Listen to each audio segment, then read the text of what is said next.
My fiancé's maid of honor texted me. She's having second thoughts. She'd offer to pay for her dream car to reassure her. I replied, understood. Then I canceled the wedding venue, citing extortion as the reason. The non-refundable deposit was all in her name. I, 32 male, was sitting at my desk last Monday finalizing some wedding details when I got a text from Bethany. She's my fiancée Rachel's, 29, maid of honor, and supposedly best friend since middle school. Hey Jason, need to talk to you about something important. Rachel doesn't know I'm reaching out. My first thought was maybe she needed help planning the bachelorette party or something. We were 8 weeks out from the wedding. What's up? Look, I care about you both, so I'm just gonna be straight with you. Rachel's been having second thoughts. She's stressed about the wedding and honestly questioning if you're the right guy for her future. My stomach dropped. Rachel and I had been together 4 years, engaged for 1. Everything seemed fine. We'd literally gone cake tasting 2 days ago. Second thoughts about what exactly? She feels like you're not really committed to building the life she wants. Like, she mentioned you still drive that old Camry and live in a basic apartment. She needs to know you can provide the lifestyle she deserves. I stared at my phone. My 2018 Camry runs perfectly. My apartment is nice, 2 bedrooms, good area, $2,100 a month. I make $78 as a project manager. Not rich, but comfortable. What are you suggesting, Bethany? If you really love her, you should show it. She's always wanted a Mercedes C-Class. If you offered to buy her one as a pre-wedding gift, it would prove you're serious about giving her the life she wants. Otherwise, IDK if this wedding is happening. Let me be clear here. The wedding venue deposit? $8,500. Rachel insisted on this specific place, said she'd handle the deposit since her parents gave her money specifically for it. Catering deposit? Another $3,200, also in her name because she wanted to use her credit card for the points. Photographer, DJ, florist, probably another $4K in deposits. All in her name because she wanted to build her credit. So you're telling me if I don't buy her a $45,000 car, she's calling off the wedding? I'm trying to help you here, Jason. She's my best friend and I know what she needs. This would show her you're willing to invest in your future together. Understood. So you'll do it? I understand the situation perfectly. Then I hung up. Sat there for about 5 minutes, just processing. Then I called the venue. Hi, this is Jason Mitchell. I'm calling about the Mitchell-Coleman wedding scheduled for September 15th. Oh yes, how can I help you? I need to cancel the reservation. Oh no, is everything okay? Just so you know, the deposit is non-refundable at this point. I understand. The primary account holder will need to handle any deposit issues. Please list the cancellation reason as financial extortion concerns. Excuse me? That's the reason for cancellation. Financial extortion concerns. The bride can contact you directly about the deposit. Then I called the catering company. Same conversation. Then the photographer, the DJ, the florist, every single vendor. Cancellation reason, financial extortion concerns. Took me about an hour to cancel everything. Then I texted my groomsmen in our group chat. Wedding's off, we'll explain later. Please don't reach out to Rachel yet. My best man Derek replied immediately. You good, bro? I'm perfect. Details tomorrow. Then I sat back and waited. Update 1. It took exactly 3 hours and 16 minutes for my phone to explode. First was Rachel, 42 missed calls. Then the text started. What did you do? The venue just called saying you canceled? Jason, answer your phone. They're saying I owe the full deposit. What is financial extortion? If this is about Bethany, I can explain. That last one was interesting. So she knew about Bethany's text. Then Bethany started calling. I declined every call, but she kept texting. I was trying to help you. You completely misunderstood. Rachel is devastated. You're ruining everything over a miscommunication. My personal favorite, a real man would have just bought the car instead of throwing a tantrum. Rachel's mom, Patricia, called next. I actually answered that one. Jason? What is going on? Rachel is hysterical. Hi, Patricia. Rachel apparently has been having second thoughts about the wedding unless I buy her a Mercedes. I was informed this was required to prove my commitment. I've decided to cancel the wedding instead. That's not... Bethany told you that? Yes, said Rachel needed to know I could provide the lifestyle she deserves. Long pause. That little witch. Let me call you back. 20 minutes later, Patricia called again. Jason, I've spoken to Rachel. Bethany apparently took it upon herself to interpret some comments Rachel made. Rachel never asked for a car. What comments did Rachel make? Another pause. She may have mentioned to her friends that she wished you were more ambitious and that she hoped marriage would motivate you to upgrade your lifestyle. So she does think I'm not good enough as I am? That's not. Jason, all brides get nervous before weddings. Patricia, with respect, being nervous is different from discussing with friends that I need to be financially motivated to be worthy of marriage. The wedding is canceled. But the deposits, it's over $15,000. That's Rachel's concern. She wanted them all in her name. After I hung up, I texted Rachel once. Your maid of honor informed me that you need a Mercedes to be sure about our marriage. That tells me everything I need to know. The apartment lease ends in 2 months. Please arrange to move your belongings. Then I turned off my phone and went to Derek's place. Update 2. Stayed at Derek's for 2 nights to let things cool down. When I got back to the apartment Wednesday evening, Rachel was there with reinforcements. Bethany, her sister Amy, and her mom. The second I walked in, Rachel started crying. Not pretty tears, full dramatic sobbing. How could you do this to me? Everyone knows. The humiliation. You humiliated me first when you discussed with your friends that I wasn't good enough. I said calmly. Bethany jumped in. She never said that. You're twisting everything. You literally texted me saying she needed a Mercedes to be sure about marriage. I was being dramatic. Girls talk. You don't understand female friendships. Amy piled on. Jason, you're being ridiculous. Do you know how much money she's losing? The venue won't refund anything. Then maybe she should have thought about that before deciding I needed to be financially extorted to be worthy of marriage. Patricia tried the reasonable approach. Jason, please, let's just reschedule everything. This is a misunderstanding. It's not a misunderstanding. Rachel thinks I need to buy expensive cars and upgrade my lifestyle to be marriage material. I think I'm fine as I am. We're incompatible. Rachel finally stopped crying long enough to speak.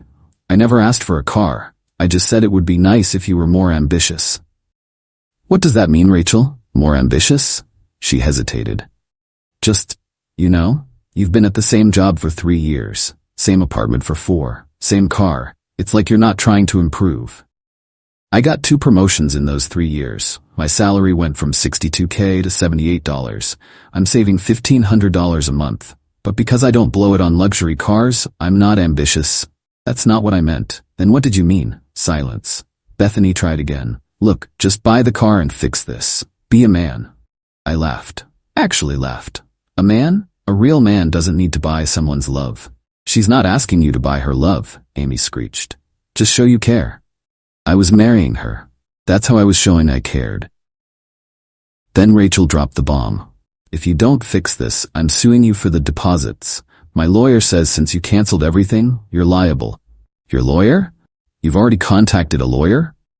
My cousin Brad. He says I have a case. Good luck with that. I have Bethany's texts explicitly stating I needed to buy you a car or the wedding was off. That's extortion. Hence why I listed it as the cancellation reason with every vendor. Everyone went quiet. You told everyone it was extortion? Rachel whispered. That's what it was. The next morning I woke up to find my car keyed. Deep scratch down the entire driver's side. No cameras in our parking area, so no proof, but I knew. Then the social media campaign started. Rachel posted this long thing about how some men can't handle strong women with standards, and how she dodged a bullet with a manipulative narcissist who twisted her words. Her friends piled on. Comments about toxic masculinity and financial abuse, and how I trapped her with deposits then abandoned her. I posted once, just screenshots of Bethany's texts, every single one, including the one where she said, if you really loved her, you'd buy the Mercedes. And the one saying, she's been having second thoughts unless you prove you can provide the lifestyle she deserves. And my personal favorite, a real man would have just bought the car. The comments shifted real quick. Update 3 Friday morning, I get an official-looking email from Brad, the lawyer cousin, demanding I pay Rachel $15,000 for the lost deposits plus $5,000 for emotional distress and reputational damage. I forwarded it to my buddy Tom, who's an actual lawyer, not a cousin who does real estate law like Brad. Tom called me laughing. Emotional distress? Because she tried to extort you? This is beautiful. Can I respond? Go for it. Sent back a masterpiece. Cited state law on extortion, included Bethany's texts as evidence, pointed out that Rachel chose to put deposits in her name and therefore assumed the risk, and mentioned that her social media posts could be considered defamation. He ended with, "Any further contact regarding this matter should be directed to my office. Any continued harassment of my client will result in immediate legal action." Radio silence from Brad, but Rachel wasn't done. Saturday night, I'm at Derek's watching the game when I get a call from my mom. "Jason, honey, Rachel just left." "She went to your house?" "She was crying, saying you ruined her life over a misunderstanding. She said she loves you and just wanted to know you were serious about your future together." "Mom, she wanted me to buy her a Mercedes to prove my worth. She said that was Bethany's idea, not hers. But she didn't shut it down, did she? She knew Bethany was texting me. She admitted it." My mom sighed. "Your father and I have been married 35 years. You know what car I drove when we got married? A beat-up Honda with 150,000 miles, because we were building a life together." "Exactly. I told her that. She said times are different now."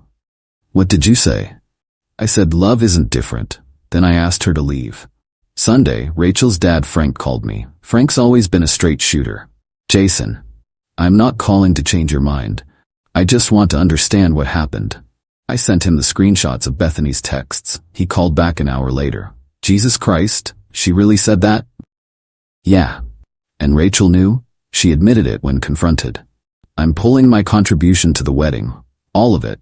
That money was for my daughter to marry a good man, not to shake him down for a luxury car." "I appreciate that, Frank. You know I always liked you, Jason. You remind me of myself at your age. Work hard, save money, don't flash it around. That's how you build wealth. Thanks." Rachel? She got caught up in all that Instagram nonsense, comparing herself to her friends. Madison got a Tesla from her husband. Qley got a Lexus. She felt left behind. So this was never about me. It was about keeping up with her friends. I'm afraid so. Monday morning, I get to work and there's HR waiting for me. "Jason, we've received some concerning messages about you through our company Facebook page." My stomach dropped. She showed me her screen. Someone had messaged my company claiming I was financially abusive and manipulative, and warned them about having someone like me in a management position. "This is clearly personal," HR said. "But we need to document it." "Do you know who might have sent this?" "My ex-fiancée or her friends. I called off our wedding last week." I showed her the text from Bethany. HR's eyes widened. "She tried to extort you for a car?" "Basically. We'll be keeping this on file in case there's any escalation, and we'll be responding that this appears to be a personal matter unrelated to your employment." That afternoon, Bethany showed up at my apartment. "We need to talk." "No, we don't. I'm trying to fix this. You already did enough. Look, just buy her something. Not a Mercedes. Maybe like jewelry, a nice watch. Show her you care." "Bethany, do you not understand? It's not about the money. It's about the fact that she thinks I need to buy her affection." "That's not what this is." "Then what is it?" "It's about security. She needs to know you can provide." "I can provide. I make good money. I save. I invest. I'm just not flashy about it." "But how is she supposed to know that?" "By trusting me? By looking at my actions over 4 years? By having adult conversations about finances instead of sending her friend to shake me down?" She actually stomped her foot. Like a child. "You're impossible. You're throwing away something beautiful over pride." "I'm walking away from something transactional that was pretending to be love." She stormed off, but not before yelling loud enough for all the neighbors to hear. "She's better off without you. You'll die alone with your stupid Camry." Joke's on her. The Camry's paid off and gets great gas mileage. Final update. It's been 3 weeks since I canceled the wedding. Here's where everyone ended up. Rachel lost roughly $15,700 in deposits. Her dad Frank refused to help her cover it, saying she needed to learn a lesson about consequences. She had to take out a personal loan to pay off the credit cards she'd used. The venue actually called me last week. They had a cancellation and could squeeze in another wedding on our date, but they needed both parties to sign off on releasing the venue. I agreed immediately. Rachel held out for 3 days trying to negotiate getting some of her deposit back. They gave her $500 of the $8,500. She texted me furiously about how I could have backed her up. I didn't respond. Bethany is no longer Rachel's friend. Turns out, when the friend group saw the texts she sent me, they realized she'd been stirring up drama for years. Madison came forward about how Bethany told her husband she was unsatisfied with her engagement ring. Qley revealed Bethany had tried to convince her that her husband was cheating. He wasn't. The whole group cut her off. Brad, the cousin lawyer, got in trouble with his actual firm for sending legal threats outside his area of practice. Turns out his boss saw the email. Tom made sure of that and was not happy about Brad using the firm letterhead for family drama. Rachel tried one last manipulation. She showed up at my apartment 2 days ago with a box of my stuff I didn't even want back, old t-shirts, a coffee mug. She was dressed up, full makeup, perfume I'd bought her for her birthday. I just wanted to return your things. Thanks, you can leave them there. Jason, can we talk? Really talk? About what? I messed up. I let Bethany get in my head. I let Instagram and comparing myself to others ruin what we had. Okay, I love you, not your money, not a car, you. If that were true, you would have shut Bethany down the second she suggested I needed to buy you a Mercedes. I was confused. Wedding planning is stressful. Rachel, you knew she was texting me. You admitted it. You let her do your dirty work so you could have plausible deniability. That's not true. Then why did your first text to me say, if this is about Bethany I can explain? You knew exactly what she was doing. Silence. I thought if you bought the car, it would mean you really loved me. No. You thought if I bought the car, you could post pictures on Instagram to keep up with Madison and Qley. She started crying. I'm going to be 30 next year. All my friends are married. They all have nice things. I just wanted to feel special too. You were special. You were getting married to someone who loved you. But that wasn't enough. It wasn't about the car. You're right. It was about what the car represented. Status. Showing off. Being able to say your man bought you a Mercedes. It was never about us. She left without saying anything else. Yesterday, Derek sent me a screenshot from Instagram. Rachel posted a picture of herself with some motivational quote about knowing your worth and not settling for less than you deserve. The top comment was from Frank, her own dad. Maybe focus less on what you deserve and more on what you earn. Savage. As for me, I'm doing great. That $1,500 a month I was saving? Still saving it. Actually more now since I'm not spending money on wedding stuff. Tom and I are looking at investment properties. Turns out having good credit and actual savings makes that possible. Who knew? Got a text from a number I didn't recognize last night. Hi Jason. This is Madison. I wanted to apologize for believing Rachel's side without hearing yours. Also, my sister Brooke is single and thinks what you did was badass. Can I give her your number? I said yes. We're getting coffee on Saturday. She drives a 2015 Civic and thinks expensive cars are a waste of money that could go toward traveling. Might be worth exploring. The best revenge? Living well. And I'm living well within my means, exactly as I always have. No Mercedes required. Edit, since everyone's asking, yes, Brooke and I had coffee. It went well. She literally showed up with a spreadsheet of her 5-year financial plan including savings goals and investment strategies.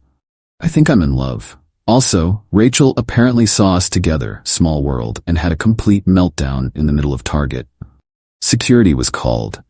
Bethany texted me asking if I was dating Brooke to get back at Rachel. I didn't respond, but Brooke did.